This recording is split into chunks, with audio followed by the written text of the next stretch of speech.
we may give Schneider and Dates a run for their money. Spriggs and Kaufman are, a whole other animal.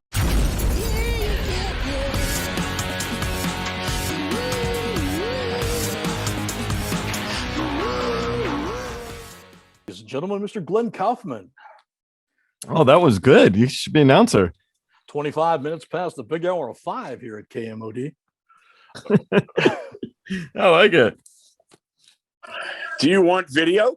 Yes. Sure. Well, then I guess I better put a shirt on. Oh, why Or though? not, or why? not. We need ratings. We need ratings. No. There's all those handsome young roadies looking forward to you with your shirt off. I don't know if you Oh. Lorelai, say, come here. Lorelai. Is that Lorelai? Yeah, come here. I thought she was Hey. darker. What are you doing? She doesn't. She was she found her way. She's so excited. She found her way into a puddle of tree sap, Paulie. So she had to be shaved. Oh, bummer. Ooh. Poor guy. She is a long-haired German Shepherd, but not right now. Not for not now. It's summer. It's better. It's Florida for you. She's digging it. All right, let me introduce you guys, and then we can get into whatever you so choose. I will have a few questions just to keep things running if we slow down, but feel free to tell the longest story. Do whatever you want. So, Glenn Kaufman has dabbled in all sorts of roadie stuff. He's worked as a production manager, stage manager, tech, and as a rigger. He's worked for Night Ranger, Godsmack, Wyclef, Jean, Typo Negative, Quiet Riot, Rick Derringer, Bette Midler, Marilyn Manson, Steely, Dan, Third Eye Blind, Carly Simon, David Lee Roth, Fleetwood Mac, Run DMC, Smokey Robinson, Black Sabbath, Michael Bolton, Julian Lennon, Annie Lennox, and Blondie, just to name a few. Paul Spriggs has been touring since 1979. He's a tour manager, road manager, and production manager. He's worked for Babyface, Beastie Boys, Blondie, The Cult, Debbie Gibson, Diana Ross, Foghat, Josh Stone, INXS, Michael Bolton, Prince, Rob Zombie, Slayer, Run DMC, Motley Crue, Jurassic 5, Lauryn Hill, Train, yes, and Whitesnake, again, just to name a few. What year did you start touring, Glenn? 77, really, as a junior roadie for my brother's bands in the Boston area. I was born in 77. 76, I was doing club shows. So Maybe my mom went to your shows and she got in the mood. Duke and the Drivers and Jay Giles back then, but I didn't, I don't list them because I wasn't getting paid. Right. Yeah. There's an apprenticeship. That's right. So is that how you started off? You were working for your brother and that got you into the business? Yeah, my brother was a sound guy, tour manager, road manager back then for Duke and the Drivers and Jay Giles, to name a few. And then he went on to work for Smokey Robinson for 25 years. Oh. Then he got into film. He still did audio, live audio, but he became a tour manager and a film score guy. What do you call that guy? Script, musical script supervisor. Script supervisor, or no, music supervisor. Music supervisor, yeah. Yeah, music supervisor with his partner Spring, and then he got into the executive producer role because, man, he could talk an Eskimo into buying ice. So, that's cool. I think I still have some. Yeah. Yeah, he got some of his ice. He did. He was good at taking money from others for Bruce Willis films, Sandy Bullock films, blah blah blah. So wow, cool. Bruce Willis has a band, right? He does. My brother and I realized we couldn't tour together. Well, first Fleetwood Mac, but the Bruce Willis thing drove it home. No, you boys can't be on a bus together. Why, you guys would still fight now? Yeah. Well, this was 10 years ago, 15 years ago.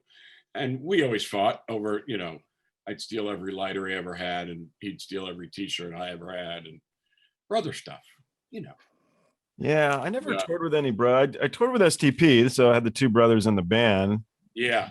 They'd wail on each other. Oh, but yeah. I worked for a band with three brothers in it back in high school, where I sort of started to learn my craft. Broken Arrow, Long Island. You worked for Broken Arrow? Me and Murph. Murph's brother. I love that band. Murph's brother Steven was a founding member. You didn't know that? I Perez, could never. it was the Perez Yeah. brothers made 3, Mark Phillips and Stephen Murphy. I just never understood why that band never made it. It just didn't make any sense to me at all. I know. They Every were Tuesday fucking night, amazing. every Tuesday night for what I thought would be the rest of my life at the Right Track Inn in Freeport. Broken Arrow. I'll have to Jesus. check it out. Yeah. I like the name. They were amazing. They were amazing. Unfortunately, the front man, and I won't say personality because they all have unbelievable personality, but he met his demise Oh, early, He left early. Yeah. as did my brother Joel. That's what he left oh, us. sorry, bud. Yeah, thanks. Yeah. He left us in 2019, and those shoes will never be filled. So Yeah, my condolences, man. thank you. Yeah, for You sure. should have seen the event that Glenn threw for his brother. It was like the biggest all-star band you've ever seen. I'm gonna. Hundreds of old roadie guys, techs, management, record label people. It was held at not Right Track. Oh my God, what's the big place? Oh, The purple place. in Burbank. It was Center Stage. Yeah. So yep, center staging. Oh, sure. I ask you both Yeah. before I say this. I would like to shout out to most of those people, but none of them charged me any money, so I don't want anybody else to expect that. Yeah. Center Staging gave me 2 of their big rooms because they knew my brother and they loved me. Rhino Productions, all the labor, I tried to pay it. Tommy Sanchez said, "This one's on us." Tommy Sanchez is, I don't know if you know the name, but he's a legend. He was a tour guy, and then he got into local labor forces with Rhino, who are non-union, but nationwide. Yeah. He vets them real well. In some cities, better, dare I say, better than the IA. Sorry, guys, if you're listening, because I'm a 500 member. I mean, Gallagher Staging. Yeah. Oh yeah. Sent 4 guys, a stage, risers, stairs, from 2 hours away. Never mind what the transport would have cost. Nothing. 0. Great, man. It was, I don't want to leave anybody out. Man. DW, Gibson, everybody chipped in. Elliot Easton played and told, the AK story. A lot of people played. That's nice. Thank you for saying that, Paulie. It was great. absolutely. It was amazing. Carmine, who we both worked for, Carmine Rojas. who- Yeah. The first show when I met Glenn 150 years ago, Bye. then the first show we ever did together was a Julian Lennon one-off at the Felt Wasn't Forum. it Scandal? Wasn't it Scandal, John Waite? Or No, okay. no. That was I went to John Waite right when that tour was over. That's right. But Tony Russell, who is now Keith Richards' guy, Forever. had called me and said, "Gee, Spriggs, Tony's brand new. He was brand new, and he's like, you got to come help me out." I'm like, "Okay." And there's Glenn. It's like, "Oh my God!" So we did this Julian Lennon thing with Carmine Rojas. Was Chuck in the band too? Chuck Kentis? Kentis, absolutely. Yeah. Chuck, Carmine, Alan Childs, Oh, okay. Justin Clayton, who's Julian's best friend, and a guy named Carlos Morales, who I'm still not sure what he was, Percussion guy? Jules, but he was a friend of Julian's. Great guitar player. Okay. Not a road veteran, so enough said. And John McCurry replaced him. Oh, okay. Because John was Waite's guitar player, Right. when I was with Waite. But McCurry started playing with Julian. Okay. After Carlos. I did not know that. Oh yeah. Was McCurry with you on Scandal Waite, or was he with Cindy then? He was with Cindy. Cindy. Okay. It was because John Waite's band was Carmine, Earl Slick, Alan Childs. Oh, Yeah. Yeah, wow. this is like Keyboard player Mandel. Howie. No. No. No. No, Chuck. No. He went into Jingles. He got out of the light. Say But we're old. We forget things. Unbelievable. I'm just listening, guys. It's like a song going through the names. Man, top shelf talent is understating it in John's band. Well, Earl Slick, shit, man. Slick and I got along magically. And, Scandal's band was, local Brooklyners who were great players, but didn't make it much further than Scandal. That I know of. Maybe they did. Maybe not this circle. Drummer was Willie Wilcox's brother from Todd. Todd. Oh, okay. There we go. Yeah. Did you guys both do Debbie Gibson? No. Not at the same time. No, and I really never did it. I did favors for Louis because we were Louis Bell. Yep. God bless Louis. Louis. He left us a few years ago. The guy was a walking cartoon. Just big, loud, obnoxious, funny. Did you steal his lighters too, Glenn? Boy, he hit hard. Huh? Whoa. You steal his lighters too, Glenn? No, just my brothers, really. Okay. But man, Louis' 3-day memorial service. Wow. Standing room only all 3 days. It was guy left some friends behind. Yeah, for sure. That's good. It's good industry. I'm gonna tell you, without hurting anybody's feelings, the newer roadie generation. Paul's pretty tough. I mean the people, your listeners. Oh yeah, they're not. I have a problem. They definitely have bad taste. I have a problem with, safe to say, 80 to 85% of the new breed of roadie. Okay, why? Very different. Can I say it, Glenn? Yes. Because they're lazy. They want other people to do their work for them. And then they get mad at people like me who tell them immediately, what, are your hands painted on? You don't know how to pick up a phone and call the local promoter and find this stuff out? You're going to ask 500 people on BobNet? It's like, what are you doing? And these kids get pissed at me. They go, oh, old man, and it's like, I think Glenn christened me to get the get off my lawn guy, What'd you say? Sorry, Paul. We completely lost that whole bit there. I don't know. I cut out. Oh, sorry. Lazy. No, I'm kidding. I'm just fucking. I'm kidding. No, I heard it all. Glenn, can you help me get this hook out? Yeah, I'm the get off my lawn guy. I'm not the new generation though either. I haven't. No. And you know what? Let me say this. Yeah. Hurry up because I got to check my video game here in a couple minutes. If I don't push the button, problem. Yeah. There's a percentage of them that are amazing and will be great road guys. Yeah. That learned from, dare I say, a bunch of us. Where you have to just do it yourself. Learn it, do it. I don't blame the internet, but it's there. And these kids are getting everybody else to answer questions and do things and do their research. And my answer to those guys is usually, what percentage of your check are you giving up? Yeah. So. I listened to you guys though, and it took me 20 years to find a halfway decent girlfriend. It's hard to find. I got a dog. Yeah, better than halfway decent, by the way. She might be listening. Yeah. Well, Glenn and I, this goes back to 79. Glenn?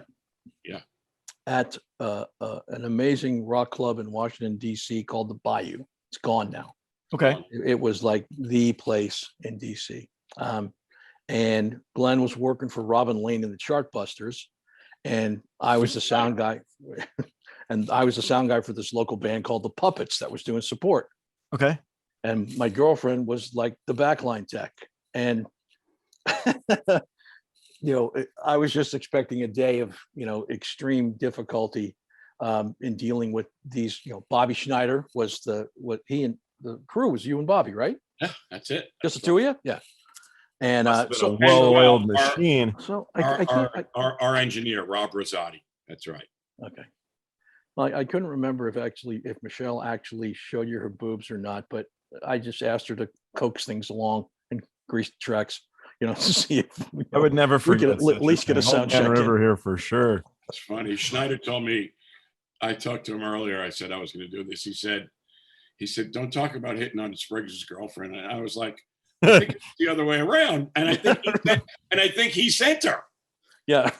Yeah. It's just like, this is going to be tough because you guys were like, I don't know whether it was a long run the night before, but there wasn't enough coffee or whatever it was. You were just not pleased until things got going during the day. And then we've just stayed in touch over the years. And We did become friends that day.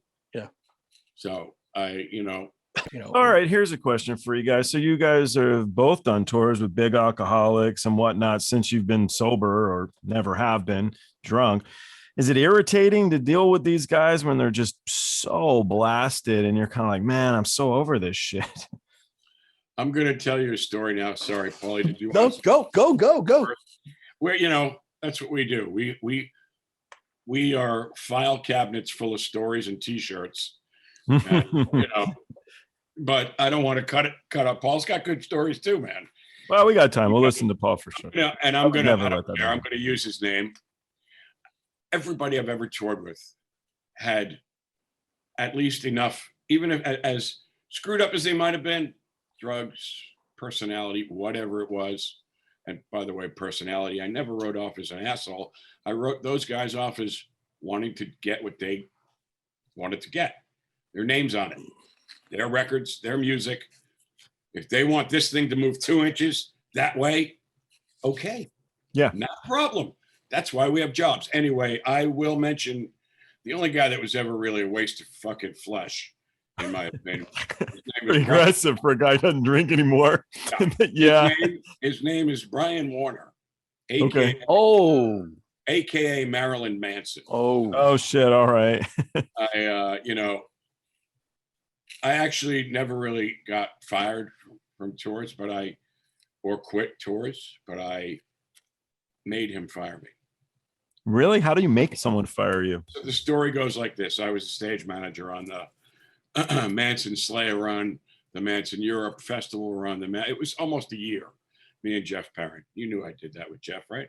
Paulie? Yeah. I just didn't know if you did it with T or not, or he was after you. No, he was after me. And we both had the same position, stage manager. And were you out with Maxie or Moby? Both. Oh God. Okay. Cool. Moby guitar tech guy. Yeah. Yeah. Okay. And I know, although it was TJ Curtis or TJ, not Curtis, TJ. Him. TJ was the guitar tech out there who is now been with the Stones forever. But I know Moby and I know Maxie from other things. But so it was the end of the show, and almost every night he would have Guy Sykes radio either me or Perrin. Have one of these guys come into the dressing room. I have to change something. Okay, sure. And at the beginning of the tour, during the 10 weeks of production room rehearsals, 2 of them actually, the same 2, as it were, big rooms at Center Staging that I did Alan's thing at, where he showed up maybe 3 times, 4 times during the whole 10 weeks, sang a song, made a comment about a piece or a uniform or this, and left. So, okay, not a hard worker.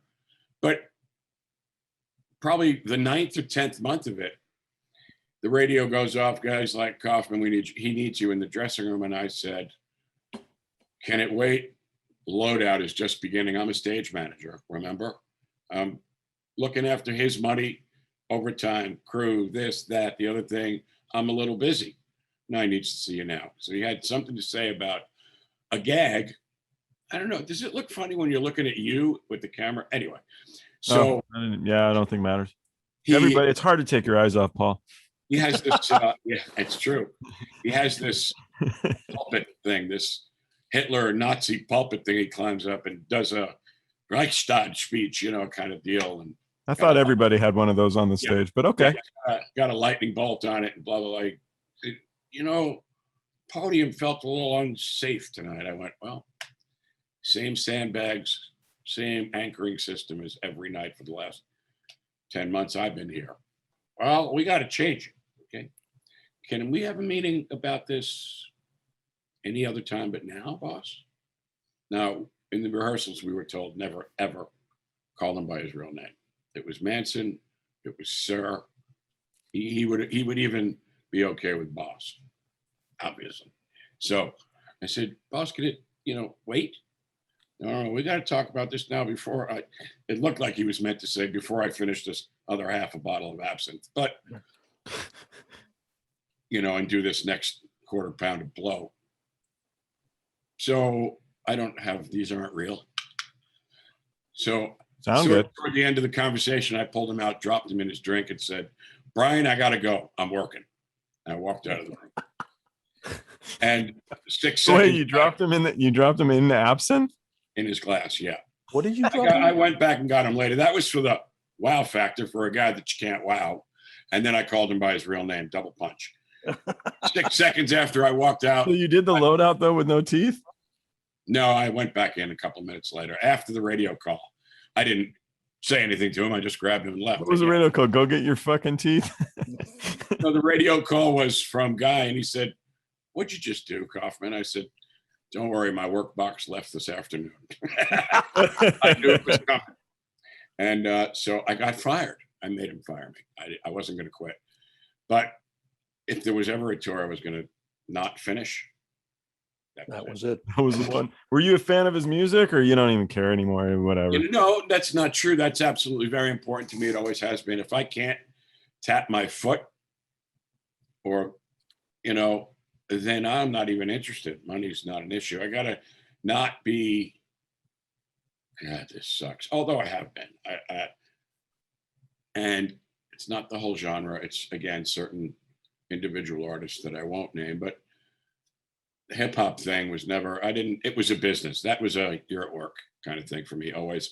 Except in 1987 with Run DMC, because those guys were fucking fun. So I was just gonna say they were great.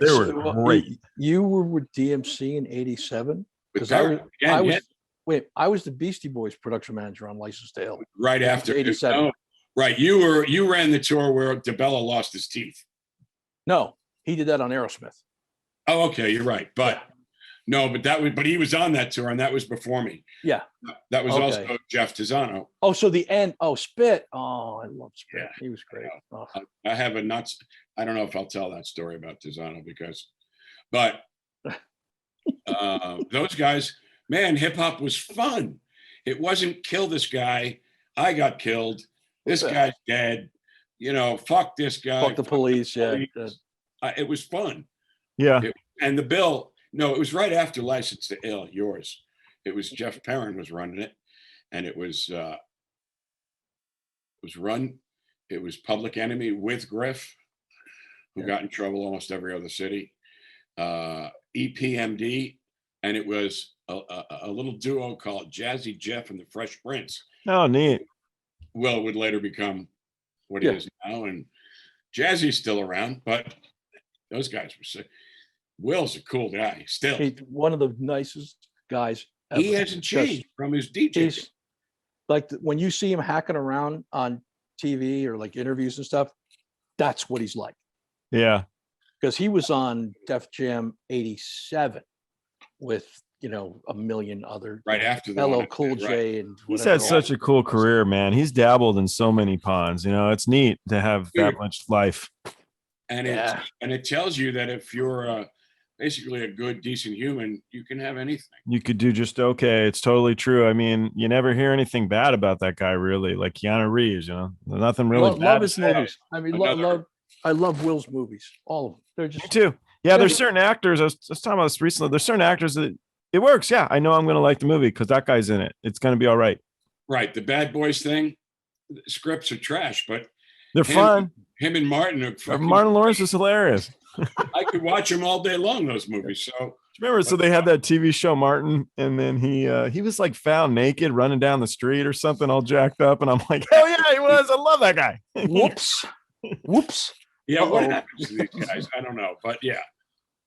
Because I'll kill the deal. I've never seen or read Glenn's, resume, and you read it seems like there's 5 or 6 different bands. We were leapfrogging each other. I was first and he came in, or I came in after that, the tour after. It's like Yeah, well, something- you never did. You never did Marilyn Manson here because I think he left a word not well, to hire you. I wouldn't have any. When I was working for Zombie, Tony Chula had just taken over managing Zombie and Manson. Okay. You see, yeah. And Tony asked me if hey, will you do Manson after this? I'm like, 10 grand a week. Yeah. Oh, wow. Yeah. In essence, doing what I did, getting fired, not quitting. Yeah. Yeah. Let me give this guy a number he'll say no to. Right. Rob Zombie's going to do did you hear he's going to do a Munsters movie? Ooh. Awesome. Yeah. A reboot of the Rob Zombie. Munsters. Who Rob is? Yep. Yeah. Rob Zombie. Yeah. Well, he's fucking brilliant. It's going to be great, right? Oh, what Oh a my great God. guy. I watch Fucking his love movies Rob all Zombie. the time. I think I watched 10,000 Maniacs last night, or 10,000 corpses. There you go. Yeah. But again, there is very focused dude. You know, very focused guy, not a partier, very focused on everything he needs. Just, you know, diversified, smart dude. Great at what he does. until the day he got locked in his own bus on an Ozfest. And It reminds me of what's the Violent Femmes. Remember the Violent Femmes? They have that intro. I'm locked inside my own house. I had him at Voodoo. I used to run the main stage at Voodoo Music, New Okay. Orleans, for 10 years. But on an Ozfest, we had to send our drum tech, who was really, really tall and really, really thin, through the driver's window of an MCI, not a Prevost or an Eagle. Remember MCI buses for a while? Or Bogey in the back. Yeah. right. He had an MCI Star Coach, and the door malfunctioned 20 minutes before he was on. So we sent Jeff St. Hilaire in through the window to get him out, you know, with some screwdrivers. I'm so happy you came to save me. See, there's a horror movie. He's probably inside. It's probably very upset. Poor Rob. Oh my God. But an amazing guy, you know. Yeah.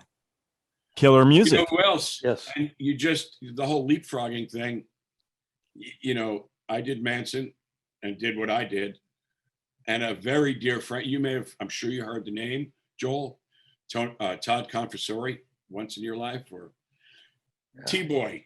Todd was dear friend of the two of us. Yes. Of everybody. Anybody that knew the guy. Yeah. Is also gone. We threw it, you know, there was a tribute in New York that I sort of ran it, but it was the Night Ranger boys that really said yes and let's go for it. Oh, the dog moved. Look at him. He went into the kitchen. Oh, yeah. He's cruising now. It's Lorelei. She's thirsty. Sorry, Lorelei. There's just looks. Oh, I like your haircut, sweetie. Come here and say hello. Hey. Sorry, this is an important moment. Say, wave, There we Lorelei. go. We got some roadie Hey. love. Oh, wow. We got a smile. I don't want to be on TV. We got a smile. I got you. That's my girl. That's Joel. Everything's about her these days. Joel, it's like all that Glenn talks about is his freaking dog. The dog. Right on. But it's like I've My never mother- had a dog that great. I'm a cat guy. I got 2 cats. My mother once told me that one day you'll fall in love. She just didn't say it would be a dog. And have 4 legs. Yep. She's my dog. But so Todd Yeah. Confessori took over after me with Manson. So listen, it's nepotism. It's at its finest to every degree, our business. And that's another complaint about the new generation. Again, not that there aren't great ones, and this is a general statement, but there's a lot of bus throwing under and a lot of backstabbing to get a gig. You know, in our day, it was really Thunder stealing. You know, right. I did this one. No, you didn't. It was that guy. But back in the day, it was you were your brother's keeper, really. And it's sad that that's gone, man. It's, you know, it was like you called if you get a guy off the bus, you know, any more than 5 minutes before he's supposed to be on stage, it's a miracle. You know, Really? Again, not all of them. Some of them are here a half hour early, and there's a good percentage wearing not safe footwear. You know, treating local stagehands like it's their mother. there needs to, and again, good percentage are great at it. Yeah. But there's a subdivision. Yeah. Man. Well, I'll get a lot of shit for talking that, But it's okay. What are you wrong? No. Am I wrong? Am I making sweeping generalizations? Maybe, but that's what I keep saying, and that's what I keep spanking people about. Just do I you know, know, do you it guys rages think me. then? So if you broaden it all, do you think they knew acts are just as I don't know, a lot of that. I think there's, unfocused, not I don't know. I think there's a lot more friends and family going on. Like That's exactly Glenn. Yep. rock star will take his childhood pack out as road crew, and sometimes they'll learn, and most of the time they won't. It's like they hire their friends, and it's just like, do and they that. don't, So when I was out there, but it would be the rap guys who would do a lot of that. Yeah, Well, and how useful are the guys? Not. They were great at getting the chicks and bringing the booze, but right. Nice shoes. They always had nice Nice shoes. nice Very shoes, nice good, shoes. nice clothes, oh yeah, cars probably. but it's Pickup trucks. it's like, yeah, your friend, how much experience has your friend had, loading, directing the loading of 4 trucks, from a theater with 1 door Yeah. and an outside ramp. It's just, And expected to do it inside 2 hours, right? yeah. That's all. Well, it throughout is the years, what easier to was, break it than to put it together.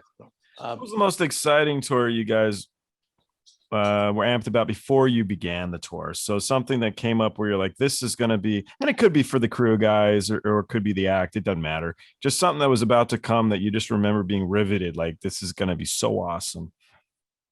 I have a few, but I see. This is where I'm different. holy business. I don't care. You don't care. It's like, no. The only thing I'm concerned about is that they're not assholes. So what do you do when you think the music sucks? Because it's hard. I man. I If you listen always to that- find- that I fucking- always- that band that you hate and you're listening to it every other day again and again. I always waited torture. for something they did that I liked, because there's always something. And there was one, a very famous hip hop act from back in the day that I was the tour manager, production manager, and eventually managed the band for several years. I'm not going to say their name, but I just couldn't Get into it. I just couldn't do it. I didn't get it. I still didn't get it, even from going back to the Beastie Boys. This is fairly recent. This is like 2011 to 13. And I would wait for the one part in the show where they did this thing, and it made everything worth it. Yeah. It made me care, about it. But I look forward to the Cult. Cold. Awesome, Because man. Yeah. because I for them, and Already going back out on the road. and Jet, when I got the Jet gig, Joan Jett in 83. Yeah. Before Bob or after? No, Bob, I came in because Bob was going to Billy Idol. I had the choice of either being a guitar tech for Mick Jones or Joan Jett's production manager. Oh. So I picked the production manager gig. And that was Bob Dallas, another one of our dear friends who's now Sorely- left us. Yeah. Sorely missed. Yeah. That's tough. Bob, What was your first gig, Paul? Starland Vocal Band, Oh yeah. Afternoon Delight. Yeah. Yep. Yeah, that was well, the local DC bands, Big Yankee Dollar, Mary Chapin Carpenter, who was local then.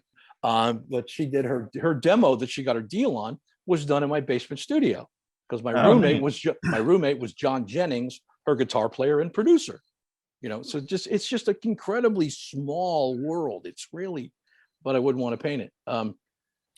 Yeah. Great line. Wow. The Jet thing is that's Stephen Wright.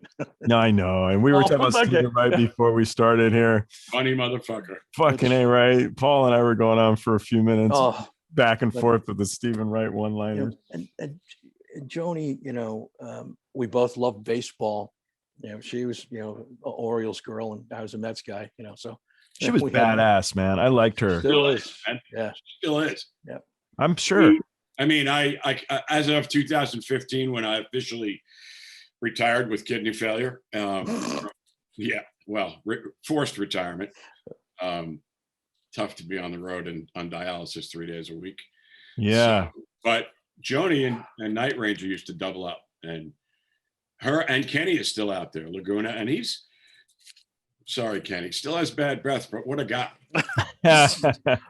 Good. And everybody, his Merrill, his wife, That whole camp, man. They all had bad breath. No, Oh, it's part of the deal. Great. no anchovies. No anchovies on the after show pizza, guys. I Right. don't care how old you are. We don't want that shit. Oh shit! You just reminded me. Groceries. Yeah, get the groceries. They're all up on the. Let's see. Anything? Put them in the fridge. I will. I'm listening. Go stage manage. Put away the stuff that's going to melt. Ho-hos and ding dongs. You mentioned about artists that we loved working for. Diana Ross. Oh yeah. My first show with Miss Ross, which she prefers to be called, and Sure. she's earned it. Absolutely. Was at the Saddle Dome in Calgary, Alberta. And it's sold out, of course. And it's like, oh geez, 15 minutes of showtime. I'm gonna go hang out, outside of Miss Ross's dressing room, make sure everything's cool. Boom. I get to her dressing room and she's standing outside. Huh. And I'm like, oh, Miss Ross, you're ready. She's like, Paul, these people paid a lot of money to see me. I can't be late. Like, right this way, Miss Ross. And I get to the stage. I get her to the stage, and the band is lined up at the stairs in 2 rows of 6 people each. And she goes to each band member and, oh, Lawrence, your tie is crooked. Oh, Lita, your dress, I think maybe something a little longer next. And she would just make these little comments, like it was your grandmother. Yeah, but it's the Motown. It's the whole method of Motown. They put all that in, and you get instilled with this knowledge of, I guess, perfection. But and it carried over. And she walks into a room, and all the air leaves the room because everybody goes, oh, because it's her. She's the freaking queen of it. Supreme. She's the supreme queen.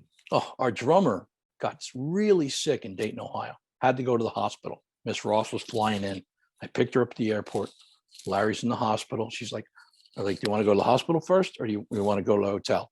You want to drop your stuff off? She take me to the hospital right now. And she walks in the hospital into the emergency room, and it's like the parting of the seas. She just walks right past because I know where Larry is. I've been there with him. She just walks right past everybody, and the nurse starts, excuse me. She goes, my drummer is sick and I'm going to see him. And way, Miss Ross, and everybody just got out of the way. She walks in the dressing room. Paul, empty the room and stand outside. I don't want anyone in here when I'm talking to Larry. Absolutely, Miss Ross, no problem. And she ran the hospital for about an hour and a half. It's funny because I just totally picture her in a Bob Mackie dress. Yep, that weighs about 150 pounds.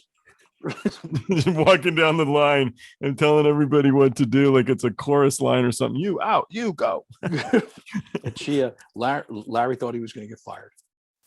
He thought that was it. That he was going to get fired. And she was like, "You're my drummer. You're out of your mind. You just stay here and get better, and don't drink so much coffee." He had totally amped out on coffee, and the guys in the band had found another drummer in Cincinnati. Flew him in. He learned the songs that afternoon, and everything was great. But show must go on. She is. I love her, man. She's a classy person. There's a lot of those, and like Glenn and I talked today, and it's like, okay, we're not going to really slag anybody, but something like Manson, you kind of have to do. But that was the one guy he gets thrown under the bus. Yeah, I got one I really want to do it to, but I get Glenn, does it matter anymore? No. You know who it is. You used to work for him. Go ahead. So did Perrin. I know. Michael Bolton. Michael Bolton. Okay. I didn't Interesting. expect that. Yeah. What a pain in the ass. I'm going to tell a good story before you slam them. Oh, I told the good one when you were putting groceries away. It I know, was I heard great. the whole thing. My question was, were you there with Ms. Ross when you did tennis, Forest Hills Tennis Stadium? No. I ran the local crew for Mark Mina. Remember him? Anyway. Oh yeah. Yeah, Mina. We did that. It was they were going to attempt to do shows at the old stadium in Forest Hills, and it wasn't. People were fucking on the neighbors' lawns, and it was bad. The town did not like it. So with Michael, the years I was there, he was dating Marla Maples, and she played on his softball team, which I was a catcher for, and me and Marla. So she would hang out over by my Guitar World. I was guitar tech on that one. Because that's where the cool stuff happens. On my wing, yeah. Well, Glenn's there. Yeah. Yeah, but she would hang out with me, and she used to get pretty close and lean on my workbox with me. Now, if anybody ever, Paul will tell you, that close to me during a show, you're going to get bit. Something. Throw your teeth at her? No, I still had teeth then, and she was welcome. She smelled good. She smelled good. She makes me feel pretty. She was sweet and a hell of a catcher at softball. So, Marla. Man. Now you, Paul. Go ahead. Glenn has these very high standards. Very level. You know why I have a dog? Yeah. There you go. The dog likes you. No, I don't know what it is with Michael, but I knew him from when I was at Jetlag, because it was the same management company, and he was managed by Louis Levin. And he would come in occasionally, and it's that guy from Connecticut that had this band, Was his name Bolton yet? No, it was still Bolton. Michael Bolton. Right. But what was his band? Blackjack. Right.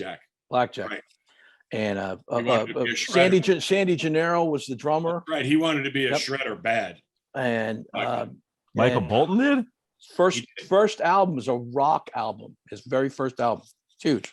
Yeah. But anyway, not the Black. So Blackjack, I think it was Epic that spent a ton of money on Blackjack. They're going to be the next huge thing. They're interviewing the president of the company in a limo. It's like, Blackjack, you got to watch out for these guys. The whole thing, the record dropped like a dead monkey. He couldn't catch a cold, nothing, but he was there. From that's old guy talk for they did poorly. Everybody knows. Just to make sure. So, and then boom, I get, here I am, whatever the hell year it was, 2008, whatever. It's like, yeah, Michael, I worked for Jet back in the day. You would come in the office, blah blah, Louis Levin, Elliot Saltzman, blah blah, all this. Oh yeah. And so we kind of had that connection, and we were like, oh, okay, this is gonna be good. He's compadre. It's like, oh, okay. That lasted about 2 weeks. And then the unreasonable requests, the making things up to cause a problem so he could yell at people. It was just like requests for what? Like writer type shit, or just he would just make stuff drama. up. He needed drama. It was so bad one day where we're in Canada, and Tim Durfee was the production manager. I was the tour manager. And he starts going off about something, Michael. And I was like, that's it. And I threw my fucking computer down. I'm kicking his ass right now. And I go to walk out the office, and Tim Durfee grabs me around the waist. I'm like, no, Paul, you can't do that. You can't do that. It's like, fuck you. Oh, it was terrible. It's rough. Do you guys, Henry Rollins does spoken word, or used to do spoken word albums. I don't know if he still does, but have you heard the bit on Michael Bolton? No. You got to check it out.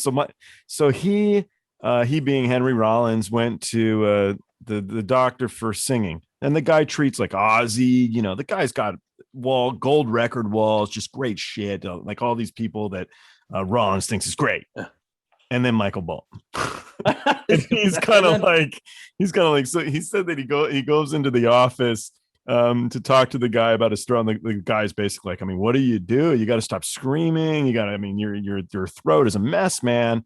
And he goes, just just one snip and the world will be a better place because Michael Bolton can't sing no more, right? Oh, So I love Henry Rollins' spoken word stuff. I think it's Dude, he's fantastic brilliant. stuff.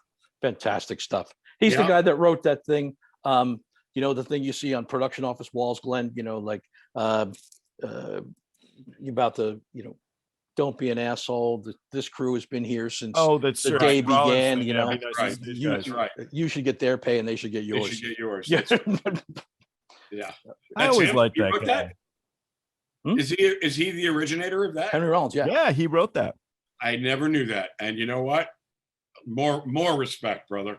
I love him. Great I guy. mean, Again, very driven. I would Doesn't love drink, to- doesn't do drugs, none of that for like ever, you know. Very few people I would like have the thought to even think I'd like to meet that guy, but I'd like to meet that guy. I'd love to hang out. So I'm a kid, and if you wrote to Henry Rollins on his AOL account, he would always write back and be short, be like, "Can't do it, dude," or you know, "Right on, brother," or whatever. But he would always write back. I don't know if it was really him, but it doesn't matter in hindsight. It was cool that you Good always enough to got an have email somebody back. do it. Yeah.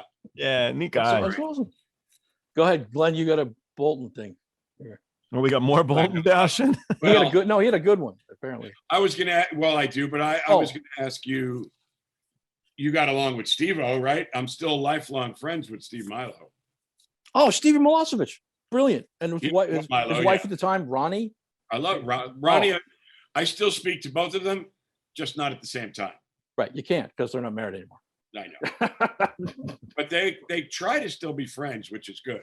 I think they are because, like, Yeah, how they could you- do okay. I spoke to Milo not that long ago. We talk. We make a point of it, like you and I. You know, there's a connection forever, dude, and that's I think sadly missing from today. Maybe I'm wrong.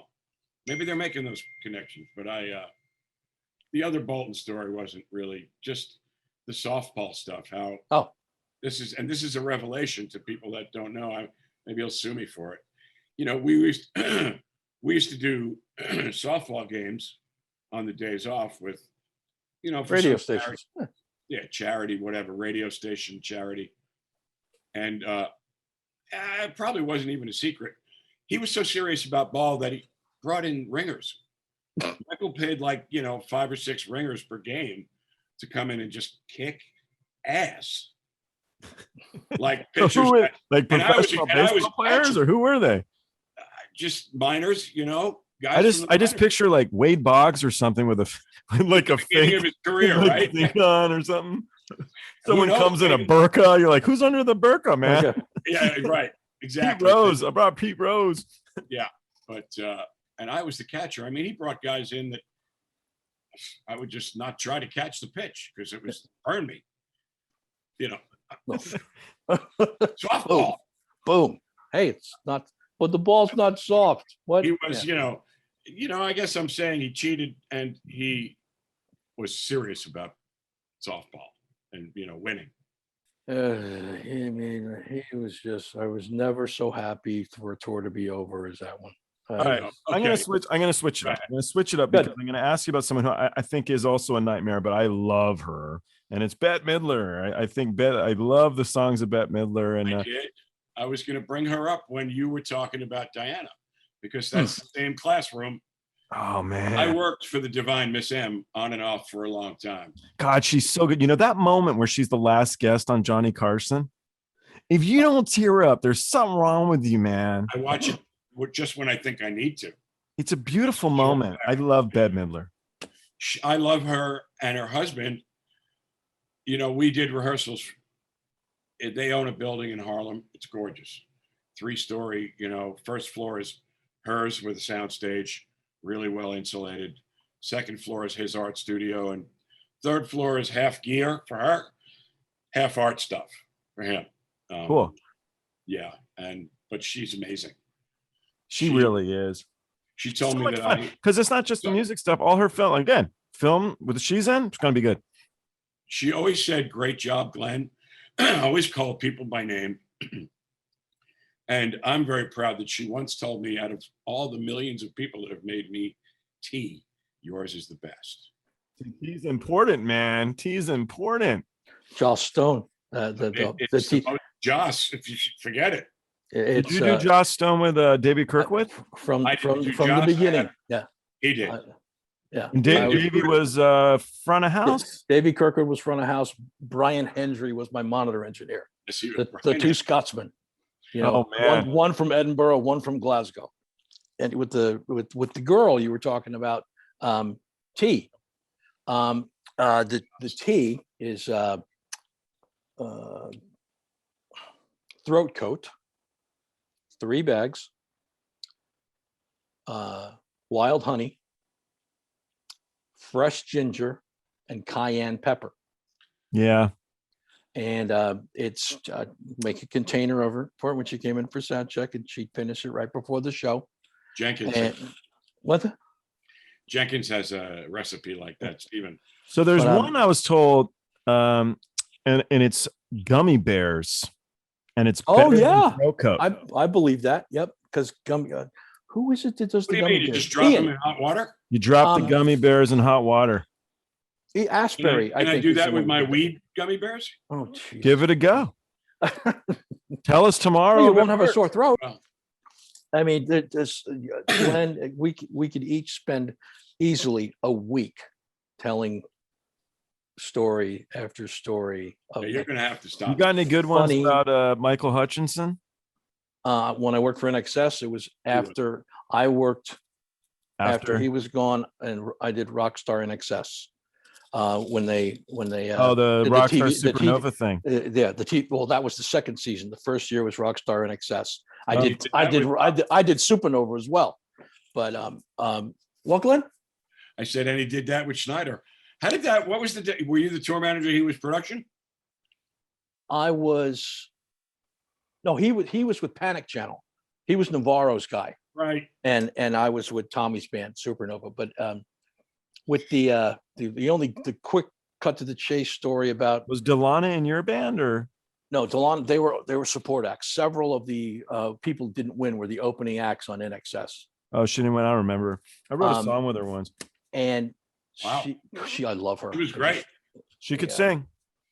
The Good kid that song. won, I can't remember his name, Jason something, the Canadian kid that won the TV I show. remember that. Yeah. No. So we're in Denver. Denver Post wants to interview Andrew Farris. And I go, Andrew, you don't forget tomorrow in Denver, you got an interview with the Denver Post, really big paper here. He's like, oh yeah, familiar with that. We've done them before. Hey, don't let it go too long, okay? I mean, I want to be respectful to the guy, but don't let it go too long. It's like, absolutely. So it's like, is 15 good? He goes, 15's great. So just come in and say, hey, you got a call from management or something. Well, we'll break it up. We'll figure it out. So he's in there with the guy, and the guy is asking these great questions. Like Andrew is like, yeah. And and we did this on this record, and they're just so getting into it. And I Can't stop that magic. I come in and you know I'm like, he's like, no. And the guy's like, I'm really sorry. I'll just ask one more question. Oh, I remember the guy's name now. He goes, how is it that you came to pick J.D. Fortune? And this is exactly what Andrew did.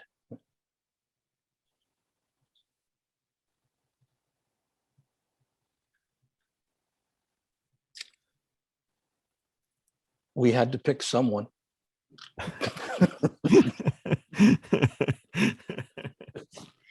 Nice. Yeah, things you learn. That's true. I envy you, Joel. How so? The discussions you must have. I've had some pretty fun ones. Yeah, there's been some people on here that that have been I didn't expect it to go there. Dude, And you listen Dude, and you're I want to be your Robin Quivers. yeah, come on down. Come on down. I don't know. We could use it.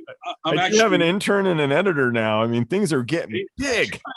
I am actually in your neighborhood a lot these days because being a retired roadie, I had to figure out something I really love to do. Where's home? Where are you? I'm in South Florida, West Palm Beach, Okay. and I opened up a pet transport business called, oddly enough, Road Dogs. And Nice. He loves dogs. Oh yeah, you got a good logo and everything. I like it. And, we pick up the 1%, the artists, the movie stars, because it ain't cheap. I do it VIP concierge style, one pet at a time, door to door, walks, videos, everything I can do to make it real pleasant for the pet parent. But that's what I do, and I'm in and out of LA all the time. A lot of Beverly Hills dogs moving to Florida and back. A lot of multiple homes. We summer here, we winter there. Well, that's Glenn's formal announcement of retirement, and here's mine. I'm done. Yeah, I'm done. And I told Paulie earlier. What are you going to do with your time? What do you want to do? Well, listen what Glenn's going to say. Sure. I did tell Paul earlier, because we talked for the whole, since we've known each other, one of those. Yeah. And, I said, if the money's good enough and it's a one-off or a corporate, and I can take the dog with me, or even a festival, and the dog can come with, I'll do it. I'll entertain it at the very least. But touring, buses, airplane to airplane, being at work 7 days a week. even though I'm doing it anyway with dogs, but yeah, but it's like you don't have But something different up your butt about stuff, I should have given up the rock and roll stars 25 years ago and started with them. Yeah. That's what I think too. Well, when the COVID thing showed up, I had been wandering over into management, trying to stay off the road. I managed the Go-Go's for a couple of years, and I got Prong for a couple of years, and Jurassic 5 for a couple of years. So were you with the Go-Go's? So you're like around Mark Hogue, or were you before or after him, or Mark Hogue? I was after. Oh, that name I have to put up. to Mr. Hogue? Would you please promise me you will say, Sure. Glenn Kaufman loves you and misses you? I will. Yeah, I talked to him, and he gave me a little bit of shit about my book at first. I just tried to get a laugh. That's all I wanted. And there's nothing in there salacious and shitty, and there's no nasty. Just Certainly laugh. nothing like I've spoken here. It was like tame, but you know what? Right. People who like music, you don't need all that stuff. And what I told people, if you want to read something that's with all the girls and all the nastiness and everything, get Motley Crue's book. I heard it's great. Yeah. That ain't me. Right. And the movie was pretty good, but yeah. The Dirt was supposed to be excellent. It's great. The book that I did, I was working for Motley Crue when they finished the book. I have an original manuscript. Another one somewhere put together. That's cool. Flea's book is supposed to be superb. Rob Halford's book is supposed to be amazing. Oh, I worked with you. I did Screaming for Vengeance. Cool. Jesus. Not as a roadie. I was a merch guy. Oh, really? Because my dear friend, we had done what tour together before it? Rainbow, maybe. But he was the merch guy, and Great Southern was the company, and I met the owner, and I knew the big guy. Fuck, what was his name? Too much weed. So we got along magically, and the Priest thing was short a guy, and they said, "Are you out drum teching?" I said, "No." I said, "Want to sell T-shirts?" Which doesn't mean back in the day you didn't sell T-shirts. You counted them in and you counted them out. That's it. Right. Which I guess you still do, right? But there used to be a lot of venues still back then that you had to vend.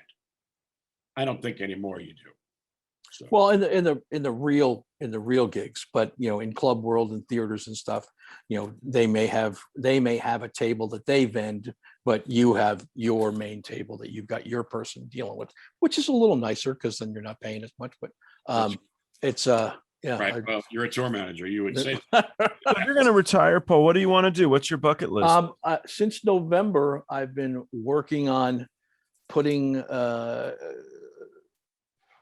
an Italian dessert store together on State Street here in Santa Barbara. Hell yeah. And I got the loan, and I'm just waiting for the landlord now to give me the lease. And then it'll take me 6 to 8 weeks to open up. And I'll be selling gelato, soft gelato, cannoli. I'll come up and visit you. I want to come there and get fatter. Yeah, maybe I'll see when Glenn's in town. We'll cruise, because I went to school in Santa Barbara. No shit. Actually, the guy I interviewed yesterday or 2 days ago now, I get confused. He used to own Velvet Jones. Oh, okay. Yeah. I was So, let me see. It's going to be called Zio and Sweet Italian Desserts. Zio is one of the nicknames I had when I was a kid. okay. And Sweet is what I call my wife, and she's Italian. So it's Zio and Sweet Italian Desserts. And I'm going to show you the logo here. All right. Glenn showed his off, his is cool. This is only a black and white rendering. That's only a black and white. Mine's not absolutely finished yet either, but yeah, that's where I am with mine right now. I'm I'll gonna be there when it I'll can have to pass on them. You want to hear a good Italian Yes. one? I went to go pick something up, and I couldn't find the front of the building. I sell memorabilia and art and stuff. That's my trade. So I got my little van with my stuff in it. I'm trying to find the front of this building. Oh, it looks great, man. I love that, dude. Yeah, super pro. I think that's a winner. Color it. I would leave it black and white. I think so too. No, it's gonna be my wife's favorite color is purple. Okay. So it's gonna be a lavender and a dark purple border, Okay. just to make it pop a little. But All right. Ready? Zio and Sweet Italian Desserts. So I'm at this dude's. Yeah. I'm in this driveway. I'm trying to find the front of the building, and this Italian fella, he's there, and I say to him, "How do you get to the front?" He goes, "Well, this is the back, and then there's the front is in the front of the building." That sounded French, but whatever. The front's in the front of the building, and I'm like, "You don't have to be such an asshole about it, man." So he looks at me, he goes, "Yeah, well, fuck you." I'm like, "Yeah, well, lick me figa, motherfucker." And he just looked at me like, "What the fuck?"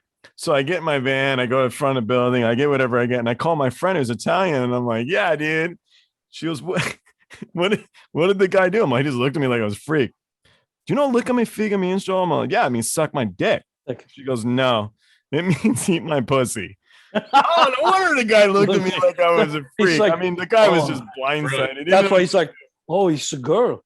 Oh, He was like, I "What don't the hate the fuck?" girls. I'm all I looking don't at me hate the figa, girls. and I did this. I did the whole thing under the chin. I was like real proud of myself. I'm like, Brilliant. Beautiful. Well done, Joel. Yeah. yeah, it's like road rage, but in a driveway with Italian guy. Oh man, Motherfucker. Oh. That was a See, winner. Another thing, Glenn, I don't know about you. I don't want to get mad anymore. I tried. I don't want. I'm gonna get like an eclair and be like, this isn't as good as the last one I had. Fine, I'll give you your money back. Anything Yeah, else I can get you? I don't care. Here you go. Yep. Go get a burrito. It's next Yeah. door. Give me another one. It must be different. Yeah. Yeah. Go the way. All right. A question I try to ask everybody, and you guys, I think would be. I'm looking forward to hearing what you have to say. So, I was going to start a podcast, and my friend's daughter, she is in 5th grade, she's a little girl, and she said you need to ask all of your guests when they first felt famous. And she was very into it. And the truth is, I think it's a great question because it has a broader tone. And so the broader perspective is, when did you first feel you were on the right path? When there was a moment that you looked out and thought, man, this is great. When did you maybe feel famous, with celebrity, whatever way you want to phrase it? When's a moment in your careers where you thought, well, hell yeah, this is cool? And it can't have anything to do with Michael Bolton. Yeah. It doesn't. You can do Marilyn Manson if you want. Nope. I don't. You got one, GK? Yeah. I mean, what immediately sparked in my bald bean is that I had been working for, like Robin Lane and regional bands while I was still in high school through 78 into 9 until I got a call about my first big tour where I'd be on a bus and I was going to be a roadie. It was the Pat Travers Band. Oh. The record he was touring was Go For What You Know, which was right after the live one that made his name with Boom Boom, Out Go the Lights. But there was a hit on the one we toured called Snorting Whiskey and Drinking Cocaine. But I was. You thought it was a suggestion. No. When I thought I was hired to be the drum roadie, so I was real excited. And I got there, and it turned out that the position was for it was this guy dating my sister that was part of the personal management team. Got me this gig, and it was for a valet, stage clothes, drinks, cigarettes, ride with the band. I was like, what did I get myself into? about 2 weeks into the tour, the drum tech had to go home, unfortunately for bad reasons. He lost a family member, but the call went out, can we cover this internally? And I said, yep. So I was a drum roadie, and that lasted for some years. It's great. I still did drums. My last job I was stage manager, drum tech with Night Ranger for 6 years. Oh, okay. Yeah, I was guitar tech for Godsmack before I turned into the production manager for their first big headline tour. Before, Did you do the one with STP? Yeah. Really? I was the production manager. Shit, man. You were heavier. Well, I'm heavy again, but yes, I was a big fat fuck. Dude, I totally remember you now. So you Uh-oh. Okay, no, it's cool. It's cool. It's cool. Did I yell at you? No, you were okay. You knew Todd McFarlane. Toys, I have right. The toy guy. So he came through. I remember with the most gorgeous woman, man. And he cruises. That was the show. Wait. I remember meeting you. That was the show. He gave us all these toys. And I didn't want it. I'm like, yeah, I'm not my thing. And everybody's like, oh, come on, man. I think the guy's fucking toys. So he showed me Edward Scissorhands. And I'm like, that is cool. Did you take it? I took it. Yeah. And I took that. And then he gave me a Janis Joplin, which I gave my little sister. But that's the first one I went for was the Scissorhands.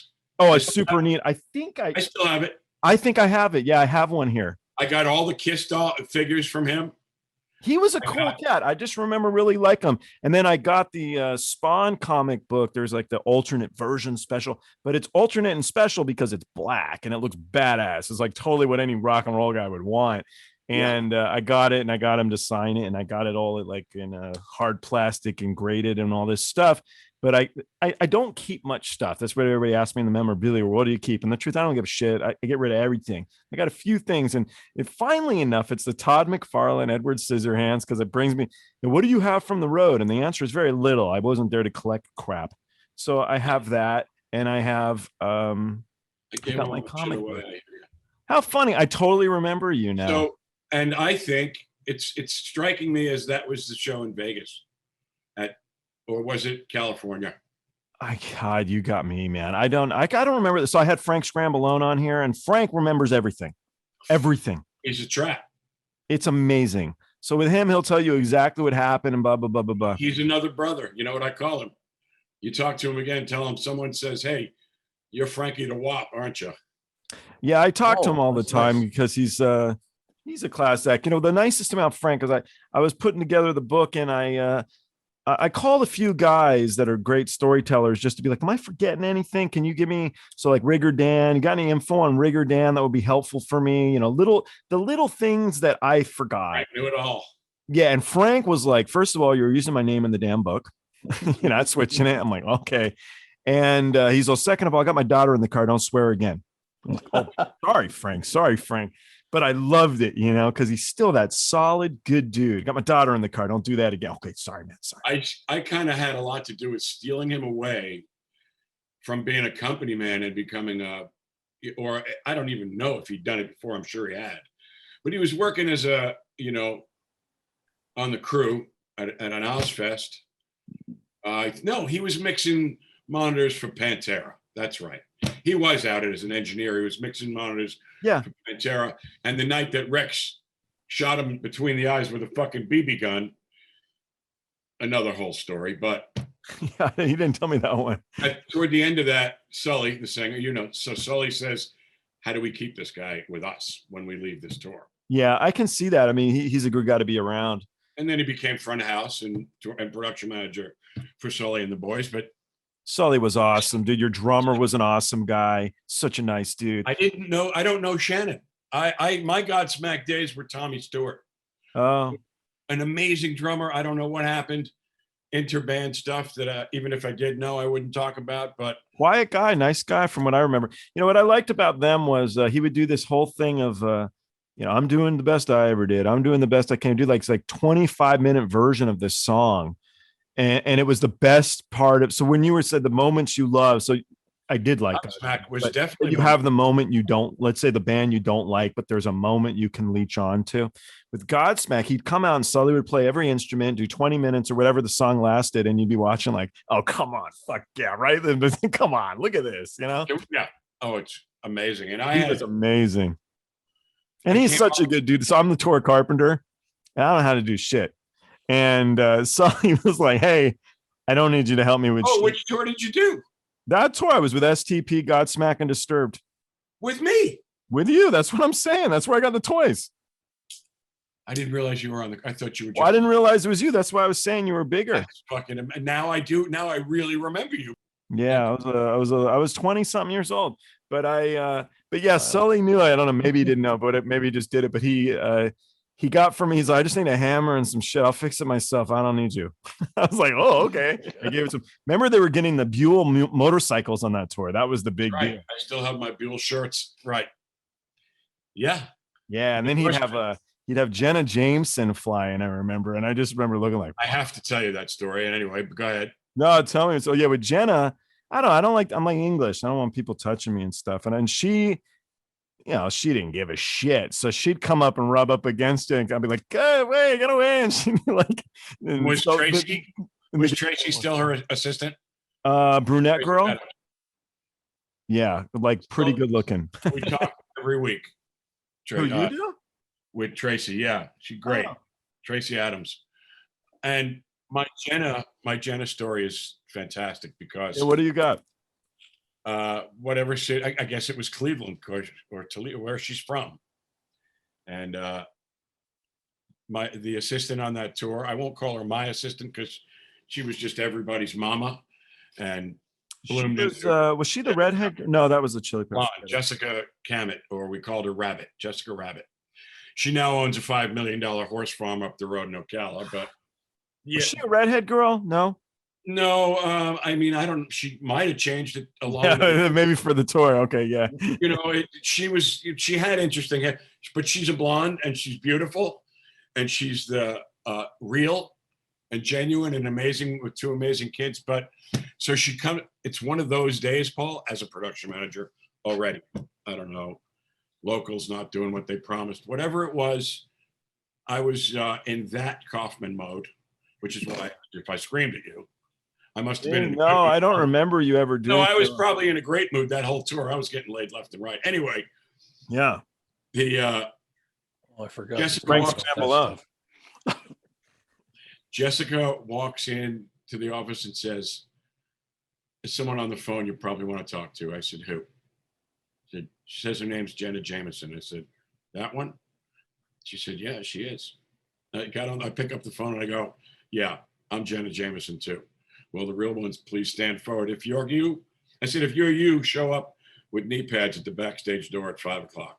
Well, whatever time I said, Jessica comes in around 5 or 6 o'clock and says, "Someone's here to see you." So, how do I open my mouth and change feet now? Yeah. I didn't mean anything nasty before. I just, it's kind of a head turner. Who? Yeah.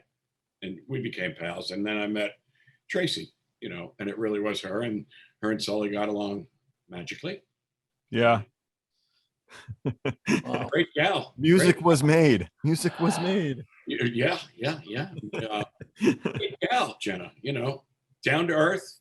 She was really nice. If you remember, she flew in a lot, man. She cruised out a lot, and then she'd do her own thing or whatever. And she was so gorgeous. Oh yeah. And she's so sweet. I remember.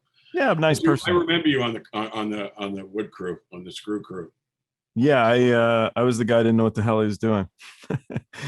I didn't get that, so it's no. I was getting probably. I think you thought that because you got better at everything. So yeah, I give myself a hard time. I don't know. I'm going after the humor thing again, but actually, I was getting all right. Humility is a quality we all need. Yeah, a little humility, humble. I don't know. Honestly, I said it in other ones, but like with Frank and Maxie and Charlie and now you and stuff, a lot of the reason I wanted to do this is you guys helped me make me who I am. I think that the school of roadie was very healthy for me. The Rigger Dans of the world and the Bobby Schneider guys and all these fellas. It's a great way to learn because most important was always we're in pretty serious company in that sentence, Paul. Yeah, but yeah, people associated in music who have been around are good people, with big hearts and they care about their industry. And I think it's very important to respect all you guys, to hear your stories, and to appreciate where guys like me are now by learning from guys like you back then. And that's what I really wanted to try and do with all of this. And with the younger guys, I've had some fun stories and there's been some really nice people I've talked to, but it's the guys who've been around the block a few times where it's just like, thanks, I did good because of all you guys. And it means a lot to me. So thank you. My roadie kindergarten was under Charlie Hernandez. Oh shit. The Ritz in New York City. You were part of the Suicide Crew? I was part of the Suicide Crew for a while. And you remember Tommy Goss and some names, Charlie Martin. And but Hernandez ran the Ritz back then. And yeah. Joel, did you ever hear of the Suicide Crew? I don't think so. The Ritz was a rock club that had how many marble steps? 47. 47. So we're New York. Well, not in a row. They would turn and landings and these guys. There were 6 of them, 6 of these guys that you would take your shit off the truck, put it on the curb, and these lunatics would run it up the stairs.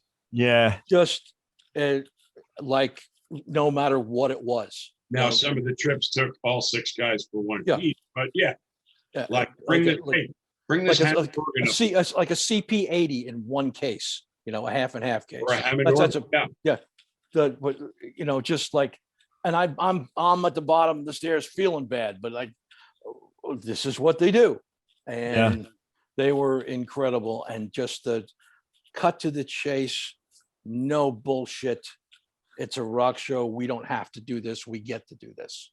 And you probably did a straight job. We did it. We did Kiss and the Police up those steps. Well, I did it with Jet and John Waite. You weren't there with Waite though, because I was already out. Being a grown up. Yes. You toured with the Police? No, I was a junior house stagehand at the Ritz under Charlie. Under Charlie. For that, which hurts. If you get under Charlie, it hurts. We did big fella, Back then they weren't 53s, they were 48 footers. So we did with a dance floor. So we did less gear than 53s, but we still did 3 rock boxes up those steps and down those steps. Yeah. I just had a shitty little. I think they added 4 guys for those nights, so there were 10, but they were awesome. That's neat. They were awesome. Man. So what was your moment, Paul? When did you first what was I don't know. It's gonna be kind of dull now. You can Glenn just like boom, boom, all the air's been it's stupid because I didn't recognize you. I feel like you always wore a baseball cap. Who, me? No, Glenn. No? Plenty. Out there on the road I did just because I hadn't shaved my head in a while and yeah. I used to carry it's just I should have. I totally didn't. I didn't put 2 and 2 together. I'm glad because if I called Frank, he would have been like, "You fucking worked for him, you idiot." And I'd be like, "I did. Sorry, I didn't remember." He didn't really work for me. We worked together, and we worked together. Yeah, I worked for Charlie, and then I think you guys always had separate offices. I don't remember you being in the same. Well, it was a package tour that Charlie ran, but I was Godsmack's production manager just for them. Yeah, but I don't remember you guys being in the same office. No, we were not. Yeah.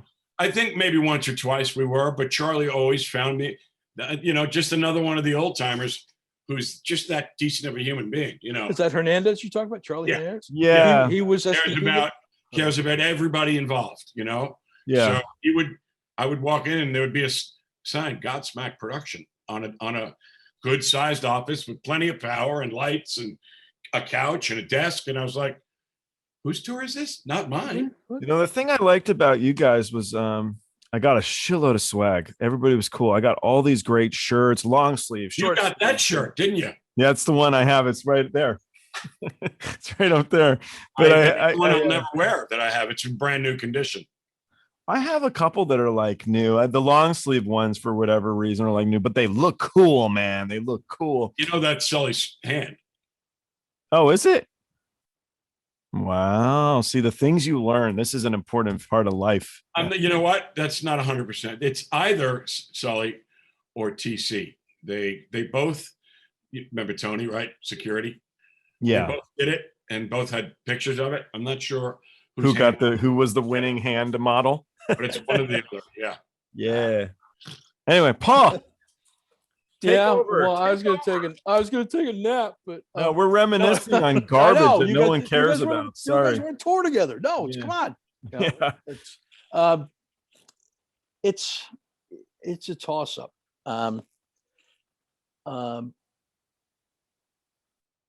I'll just so they're short. I was with Joss Stone. We were doing the Ellen show. She's guest stuff, and we're watching the TV, and Ellen's like, so Joss, you're traveling all over the world and you're going all these places and doing all these things. It's just, I mean, you're 18 years old. How do you do this? And she's like, I don't know. You'll have to ask Paul. Nice. And the other one was when I went into Left Bank to meet with the Go-Go's, and having a meeting with all the girls, which is always a lot of fun. I'm sure it's just hard to keep focused. It really is. It's five sisters. It's so and everything's going great, getting along with everybody. It's all kind of equal. It's like, oh, this is really good. When which I realized later, when you can put a point on the pencil, it's good. And they started talking about money, and it's like, well, it says here that you want this much, this much a week. And I'm like, yeah, that's fair for what you want me to do. And it's like, well, we think that's too much. And I go, well, okay, thanks a lot. And I got up and I walked out of the room. I put my shit in my bag and I was walking out of the room, and they're like going, what? Wait! And Kathy ran out and said, no, come back. I'm like, no, it's fine. It's if you don't want to pay that, I can't make you do that. It's your business. It's your band. Do whatever. So no. We really like you. It's like, okay, well, then that's what I cost. And they went, okay. Nice. and it just they were an absolute pleasure. I'm still in love with Susanna Hoffs. Oh, that's the Bangles. Oh yeah. Different band. That's okay. Still worth mentioning, by the way. Yeah. Still worth mentioning. Right. The only interesting thing that happened every show with the Go-Go's, between the dressing room and the stage, I would lose one. It would just poof. Where's Jane? And she's off talking to some kid that's got like a little dog, it's like, Jane, I have to go, what? I'm coming, it's now. And the girls just start bitching at her, it's like, Jane, come on, you can't write this down. Gina disappears. She's out talking to five people somewhere, just gone. Somebody runs to go to the bathroom as we hit the steps. It's just, and what are you going to do? Complain? Yeah. It's, show's not going to happen without all five of them, so we might as well wait. Yeah, wait, but it's tough because you got five. Yeah, but it was like somebody put it to, oh, you're a cat herder. Right. Yeah. See, dogs are easier, right, Glenn? Well, they definitely listen. That's for sure. I transport cats too, but they're not. They don't travel well. They're too fragile. Cats are just like they want to sit still. Yeah, they freak out, and I mean, we keep them quiet and safe and calm, but they don't like it. They don't like it. They probably don't survive airplane travel. A lot of them. The cats? Oh. I don't know anybody that's ever shipped their cat. I hope I never. Shipped it? No, the cab. I think cat people usually cabin it with them, if they're flying. But I don't know you're if right, they're though. allowed. That's People are allergic. oh, I don't know. yeah. Who I knows? don't know. But So, how risque have your stories gotten with people? Oh, not that bad. I mean, Okay. I'll I probably shouldn't tell this one. Then it's a Go-Go's thing that happened. And we were leaving New York City to go to the first show of the tour with the B-52s and the Psychedelic Furs, and we were at the Marriott Marquis in Manhattan. I got two nice Escalades, split between the two. I'm in the back one, Belinda and two of the other girls are in the front one. We pull out, we drive about 60 feet and stop. Belinda hops out of the Escalade. She runs back into the hotel, and I jump out of the car like, what's going on? She's like, I forgot something. I'm like, okay, that's what it is. So a few minutes later, she comes walking out of the Sunset Marquee, and I'm not exaggerating, with an armful of dildos. Okay. She's like this, and with just dicks flapping and just and I'm like, oh, why are you surprised, Paul? Why are you surprised? And I don't think she'd get mad at me because I if she heard this, because she'd probably laugh. Oh yeah, that was crazy. They would always try to freak out limo drivers when we were going from the hotel to the venue, and Gina or somebody would go, hey, hey Charlotte, which guy on the crew would you want to blow? just to freak the guy out. And I'm like, they're just fucking with you. It's fine. They're just doing this for effect. And they would just carry on. And I was like, I don't know if he's got a big enough dick. Just silly, funny girl stuff that Five Sisters would do. And they was still one of the greatest group of people I've ever worked with. That's great. Yeah, it's fun, man. That's a good one. And the only tour that Glenn and I ever got to do together, we just did that one show with Julian Lennon, and then the Cult. Supporting GNR, supporting Guns N' Roses a couple years ago. And Johnny Tempest is the drummer, and he's like, Paul, what are we gonna do? We can't get Lauren down from Canada. And I'm like, it's fine. I got a guy. Love Johnny. So I call Glenn, find out what and for the first time in my life, he's available. So, and he comes out to do it. And Johnny asked me, well, what's he like? And I said, Glenn is the sort of guy that can fall down a flight of steps holding a cup of coffee and not spill a drop. Nice. And Johnny went, good. I got one with coffee, but go ahead. No, that's how Joel, it's so amazing that you and I did miles together, and here you are, and it's great. Years later, you look good. You look good, man. Yeah, I'm a little bolder. Well, been since '98. Yeah. In fact, there's a picture now that I remember somewhere, wherever it is, of the STP thing. And I had like a lot of fuzz because I really hadn't shaved in too long. So I probably had a hat on. But I don't know where I was going with that. Coffee, something about coffee. You said coffee. So coffee. The other, and this is not at all entertainment business related. So just that's okay.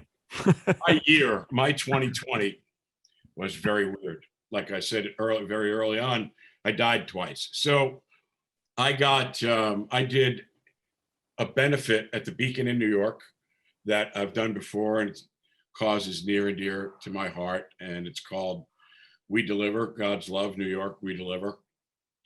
And it was the very, very, very beginning of the virus. February 12th, in fact, was the show day. Left there, felt a little groggy, flew home. The woman who, a dear, dear friend of mine, but the woman that looks after her when I do have to go away, who has a very successful business now down here called Beach Dog Daycare. Okay. South Florida for all your pet needs. Anyway, she said, I'm taking you to the emergency room. You don't look so good. I went, long week, back-to-back rehearsals, 16 hours, show day. I'm going to sleep. No, you're going with me. We fight for a minute. She takes me there 6 minutes later after I got there and they rolled me in. I went comatose for 6 weeks. Whoa. Chest tubes in and out 3 times. Called, expired once, paddles, back, put the tube back in, or actually hadn't come out yet. Anyway, died twice, brought back twice, tubed 3 times. The cosmic side of that is even weirder. It was my dead brother that said, you can't be here. You do see things on the other side. I'm going to leave it at that. Believers, non-believers. I would have never believed that, you're dead, you're dead. It's over. No, I mean, there's a sort of barricade moat area in our language that is right before the light that you see. You do see it. And that's where he was. And everybody else I'd ever loved and lost, including childhood dogs, my mother, my father, who had one arm when he was alive, had both in this second coming of him. Pretty heavy. I mean, now there was a nurse, a really big-hearted nurse who pretty much left because it was COVID. It was brand new. Nobody knew anything. No visitors. You can't, which I guess right up to the end, it was that way. Your family couldn't come and see you. Yeah. So Stacy, had just lost her bigger brother. Now, that's your sister. Stacy, your sister. Yeah. Stacy, and they say, you can't come here. Stay in New York. One nurse is like so flabbergasted on having to put another, having that happen. And she says, Stacy, I'm going to leave this phone line open 24 hours a day if you want. And Stacy said, yeah, leave it on his pillow. She talked to me. You do hear people. I'll tell you that too, because I don't know if I heard it, but I heard it, don't. And I heard the doctors, I think this was the minute before I opened my eyes again and was back. She said to Stacy, I'm afraid he's gone. And I just said, fuck you, I'm gone. No, I ain't. And when I opened my eyes, everybody, it was like, people don't see the reaction of their surgical team or their doctors watching you die. Yeah. Wow, this guy's here. And I said to this one nurse, very groggy, but I said, need coffee, cigarette. The whole fucking room exploded, including my sister. It was like, I told you didn't know my brother. So they were all laughing about it because I knew that the first thing I remembered, Paul, this is so weird, because I'm a Dunkin', like Richie Vutselis, I'm a Dunkin' fucking maniac. I knew there was a Dunkin' Donuts in the lobby of the hospital. I was like, I need a Dunkin' Donut and a cigarette. And but then later on that very same year, I got a new kidney from a dear friend of ours, brilliant sound guy that was smarter than, or maybe not, but he quit the road pretty early on in the 80s to, he's a sound guy, brilliant engineer. And he works, he's the house mixer at town hall these days, union job, blah, blah, blah. And he gave you a kidney? Yes, he did. Wow.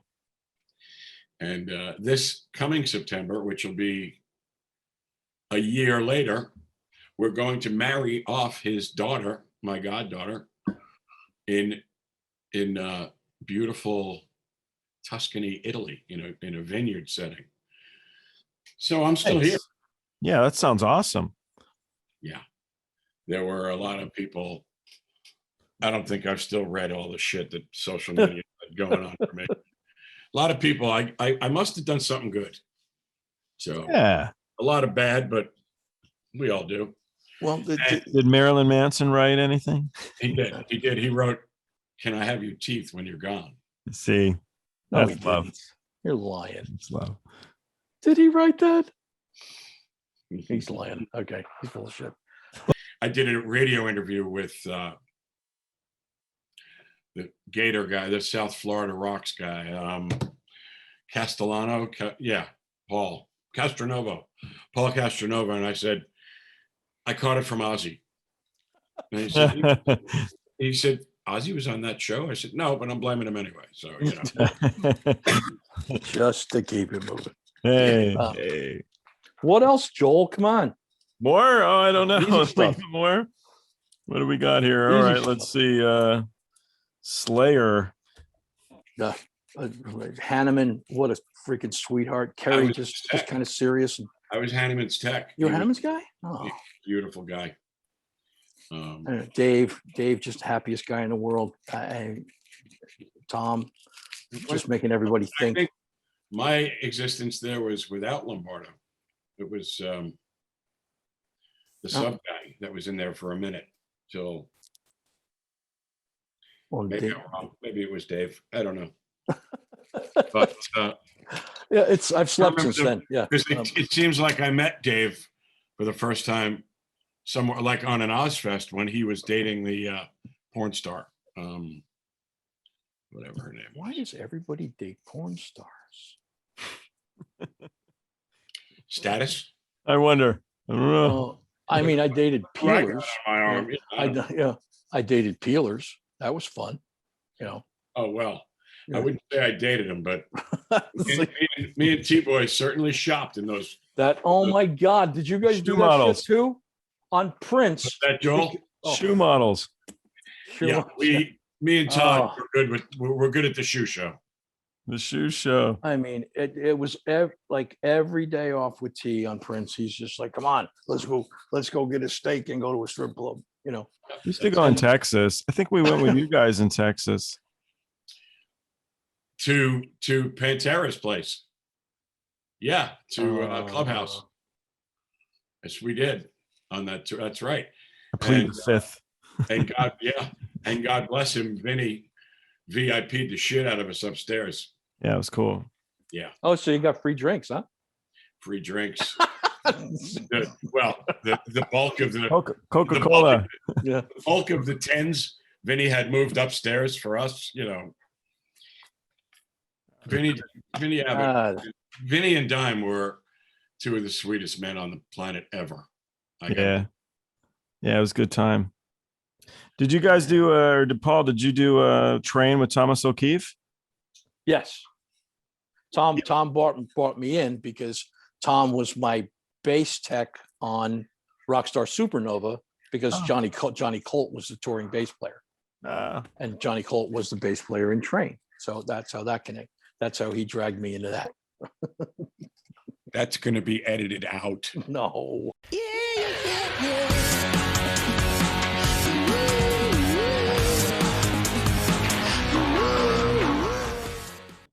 Hey, thanks for watching Party Like a Rock Star. If you're not already subscribed to the Facebook or YouTube channels, do it. We're also on Twitter, Instagram, and TikTok. The handle is Party of Stars. Thanks for watching. We'll see you next time.